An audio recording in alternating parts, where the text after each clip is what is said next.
So கைன்மாஸ்டரில் இது மாதிரியான ஒரு intro channel YouTube channel intro எப்படி க்ரியேட் பண்ணுறது அப்படின்னு பார்ப்போம். ஸோ இது வந்து கிளிச் எஃபெக்ட் ப்ளஸ் ஒரு லைன் எஃபெக்ட் தான். ஸோ ஃபர்ஸ்ட் கைன்மாஸ்டர் அப்ளிகேஷன் நான் ஓப்பன் பண்ணி உங்களுக்கு என்ன மாதிரி எஃபெக்ட் வந்து அவுட்புட்டாக க்ரியேட் ஆக போகுது அப்படிங்கிறத காமிக்கிறேன். ஸோ ஃபைனல் அவுட்புட் இப்படி தான் உங்களுக்கு இருக்க போகுது, ப்ளே பண்ணி காமிக்கிறேன். ஸோ எப்படி க்ரியேட் பண்ணுறது அப்படிங்கிறது தான் இந்த வீடியோவில் உங்களுக்கு நான் சொல்லித்தர போகிறேன். இது வந்து இதுக்கு முன்னாடியான ப்ராசஸ், இது மாதிரியான ப்ராசஸில் தான் நம்ம ஃபைனல் டச்சில் அது மாதிரி பண்ணுறோம். ஸோ ஃபர்ஸ்ட் நம்ம ப்ளஸ் சிம்பிள் கிளிக் பண்ணிக்கலாம். ஸோ ஒரு பிளாங்க் இமேஜ் எடுத்துக்கலாம். இமேஜஸ்லேருந்து ஒரு பிளாங்க் கலர் ஏதோ ஒன்று சூஸ் பண்ணிக்கோங்க. சூஸ் பண்ணிட்டு ஒரு 5 செகண்ட்ஸ்க்கு வேணால் எக்ஸ்டெண்ட் பண்ணிக்கோங்க. எக்ஸ்டெண்ட் பண்ண பின்னாடி ஃபர்ஸ்ட் பார்த்தீங்கன்னா ஓகே கொடுத்துட்டு லேயருக்குள்ளே போய்க்கோங்க. அதில் வந்து டெக்ஸ்ட் அப்படின்னு இருக்கும், அந்த டெக்ஸ்ட்டை கிளிக் பண்ணுங்கள். சரி, ட்ராயிங் கிளிக் பண்ணுங்கள். ட்ராயிங் கிளிக் பண்ணிட்டு இந்த பாக்ஸ் மாதிரி இருக்கும். ஸோ இந்த பாக்ஸ் கிளிக் பண்ணிட்டு பிளாக்ல வச்சுக்கோங்க. கீழே பார்த்தீங்கன்னா அதோட சைஸ் வந்து செகண்ட் சைஸ் வச்சுக்கோங்க, 0.2. ஸோ இப்போ வந்து பாக்ஸ் வந்து அப்படியே ட்ராக் பண்ணுங்கள். உங்களுக்கு வந்து ஃபுல்லாக ட்ராக் ஆகிடும், ஃபுல்லாக ஸ்க்ரீன் ஃபுல்லாக. ஸோ இப்போ வந்து இந்த ஹேண்ட் ரைட்டிங் இருக்குல்ல, அதோட அனிமேஷன் சேஞ்ச் பண்ணுவோம். ஸோ அடுத்தது இன்னும் ஹேண்ட் ரைட்டிங் கிளிக் பண்ணிக்கோங்க. ஸோ இப்போ அதே ஆப்ஷன் யூஸ் பண்ணி இன்னொரு பாக்ஸ் பண்ணுங்கள். ஸோ அதே மாதிரி இது இன்னும் ஹேண்ட் ரைட்டிங் நம்ம கிளிக் பண்ண தேவையில்ல. இதே ஹேண்ட் ரைட்டிங்கில் இன்னும் ஒரு 3 பாக்ஸ், டோட்டலாக 3 பாக்ஸ் கவுண்ட் பண்ணணும். ஸோ இந்த ஃபைனல் பாக்ஸ் பார்த்தீங்கன்னா கரெக்டாக அந்த டெக்ஸ்ட்டுக்கு ஏற்ற மாதிரி இருக்கணும். தப்பாக பண்ணிங்கன்னா அங்கே லெஃப்ட் சைடில் பார்த்தீங்கன்னா உங்களுக்கு அண்டு இருக்கும்.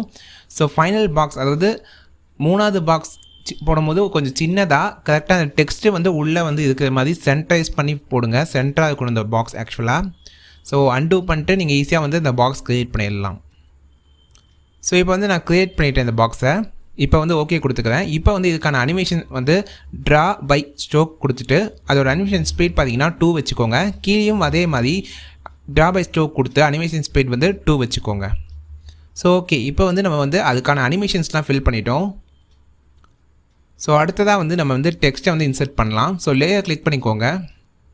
அதில் டெக்ஸ்ட்டுன்னு இருக்கும், கிளிக் பண்ணிக்கோங்க. ஸோ இது வந்து ஹேண்ட் ட்ராயிங் செகண்டில் வந்து கிளிக் வச்சு நீங்கள் இந்த மாதிரி டெக்ஸ்ட்டை வந்து ஆட் பண்ணிக்கோங்க. இப்போ என்னோட சேனல் நேம் ஆட் பண்ணிட்டேன். ஸோ அதை வந்து கொஞ்சம் கரெக்டாக அந்த பாக்ஸ் நடுவில் வர மாதிரி நான் வந்து கரெக்டாக அந்த இடத்துல கொண்டு வந்து எக்ஸ்டெண்ட் பண்ணிக்கிறேன். ஸோ கலர் வந்து பிளாக் கலர் சூஸ் பண்ணுங்கள். எக்ஸ்டெண்ட் பண்ணி சென்டரைஸ் பண்ணிட்டு பிளாக் கலர் சூஸ் பண்ணிக்கோங்க. ஸோ அடுத்ததாக பார்த்தீங்கன்னா நம்ம எல்லாமே ஃபில் பண்ணியாச்சு. ஸோ அந்த கிளிச் எஃபெக்ட் வந்து கொஞ்சம் ஆட் பண்ணுவோம். ஸோ லேயர்ஸ்குள்ளே எஃபெக்ட்ஸ்குள்ளே போய்க்கோங்க. இதில் பார்த்தீங்கன்னா ஸ்ப்ளிட் ஸ்பெக்ட்ரம் அப்படின்னு இருக்கும், அதை கிளிக் பண்ணிக்கோங்க. ஸோ இந்த எஃபெக்ட்ஸ் கீழே பார்த்தீங்கன்னா எஃபெக்ட்ஸ் வந்து ஆட் ஆகிடுச்சு. ஸோ அதை வந்து அட்ஜஸ்ட் பண்ணி கரெக்டாக அந்த நேம் சைஸ் இல்லை அந்த வந்து அந்த பாக்ஸ் சைஸ்க்கு இருக்கணும். ஸோ வந்து பாக்ஸ் எந்த சைஸ் இருக்கோ அந்த சைஸ்க்கு கரெக்டாக எக்ஸ்டெண்ட் பண்ணி வச்சுக்கோங்க. அந்த சென்டரில் இருக்க பாக்ஸில் மட்டும் அந்த ஃபில்டர் அப்ளை ஆகாத மாதிரி பார்த்துக்கோங்க. ஓகே, இப்போ இது முடிச்சாச்சு. இப்போ வந்து ப்ளே பண்ணி பார்ப்போம். ஸோ ப்ளே பண்ணி பார்த்தா நார்மலான அந்த எஃபெக்ட் வந்து கிளிச் எஃபெக்டோட அந்த பாக்ஸ் கிடச்சிருச்சு நம்மளுக்கு. ஸோ அடுத்ததாக இதில் வந்து பேக்ரவுண்ட் கொஞ்சம் கலர் சேஞ்ச் பண்ணால் இன்னும் கொஞ்சம் நல்லா இருக்கும். ஸோ சென்டரில் வந்து ஃப்ளிக்கர் எஃபெக்ட், ஓவரால் அனிமேஷன் ஃப்ளிக்கரும் இன் அனிமேஷன் வந்து பாப்பும் கொடுக்கணும் நம்ம டெக்ஸ்ட் எஃபெக்ட்டுக்கு. அப்போ தான் பார்க்க ரொம்பவே லுக்காக இருக்கும் அண்ட் மாடர்னாகவும் இருக்கும் உங்களுக்கு அந்த இன்ட்ரோ. ஸோ இது மாதிரி உங்களுக்கு அவுட்புட் கிடச்சிருக்கும்.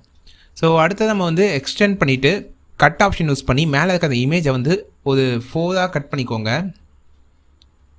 ஸோ இந்த இமேஜை 4ஆக கட் பண்ணிவிட்டு ஒவ்வொரு இமேஜுக்கும் ஒரு கலர் கொடுங்க. இப்போ பார்த்தீங்கன்னா ஃபர்ஸ்ட் க்ரீன் இருக்கட்டும். ஸோ செகண்ட் இமேஜ் நான் கிளிக் பண்ணுறேன். கிளிக் பண்ணோன்னே மேலே கலர் ஆப்ஷன் இருக்கும், நான் அதை சூஸ் பண்ணுறேன். தேர்ட் இமேஜுக்கு பார்த்தீங்கன்னா நான் வந்து ஒரு ப்ளூ சூஸ் பண்ணுறேன். அண்ட் ஃபோர்த் இமேஜுக்கு ஒயிட்டில் எல்லோ கூட நீங்கள் சூஸ் பண்ணலாம். நான் ஒயிட் சூஸ் பண்ணுறேன். ஸோ எல்லாம் சூஸ் பண்ணி முடிச்ச முன்னாடி இப்போ பார்த்தீங்கன்னா இப்போ வந்து உங்களுக்கு அனிமேஷன் எஃபெக்ட் வந்து இன்னும் கொஞ்சம் டிஃப்ரெண்டாக ரொம்பவே லுக்காக இருக்கும் உங்களுக்கு பார்க்க. ஸோ இப்போ என்ன செய்தீங்கன்னா இதை வந்து ஒரு அவுட்புட்டாக வந்து எக்ஸ்போர்ட் பண்ணிக்கோங்க. எக்ஸ்போர்ட் ஆப்ஷன் கிளிக் பண்ணி எக்ஸ்போர்ட் அப்படின்னு கொடுத்துக்கோங்க. இப்போ எக்ஸ்போர்ட் ஆகிடும். ஸோ திரும்ப வந்து 16:9 ரேஷியோக்குள்ளே போயிட்டு அந்த எக்ஸ்போர்ட் ஆன வீடியோ வந்து கிளிக் பண்ணி எடுத்துக்கோங்க. ஸோ அதை எடுத்துட்டேன், ஓகே கொடுத்துக்கிறேன். இப்போ வந்து அந்த வீடியோ வந்து கிளிக் பண்ணிக்கோங்க. அது மேலே எக்ஸ்டெண்ட் பண்ணிட்டு அந்த வீடியோவை கிளிக் பண்ணிக்கோங்க. அதில் பார்த்தீங்கன்னா அந்த கட் ஆப்ஷன் பக்கத்தில் பேன் அண்ட் ஜூம் ஆப்ஷன் இருக்கும். ஸோ என் பொசிஷனில் வந்து இது மாதிரி ஜூம் பண்ணி இவ்வளோ தூரம் இருக்கணும் அப்படின்னு சொல்லிடுறேன், ஓகே கொடுத்துக்கிறேன். இப்போ ப்ளே பண்ணும்போது உங்களுக்கு அந்த அவுட்புட் கிடச்சிருக்கும். ஸோ இந்த வீடியோ கண்டிப்பாக யூஸ்ஃபுல்லாக இருக்கும்னு நினைக்கிறேன். யூஸ்ஃபுல்லாக இருந்தால் லைக் பண்ணுங்கள், மறக்காம சப்ஸ்கிரைப் பண்ணுங்கள். ஸோ தேங்க்ஸ் ஃபார் வாட்சிங்.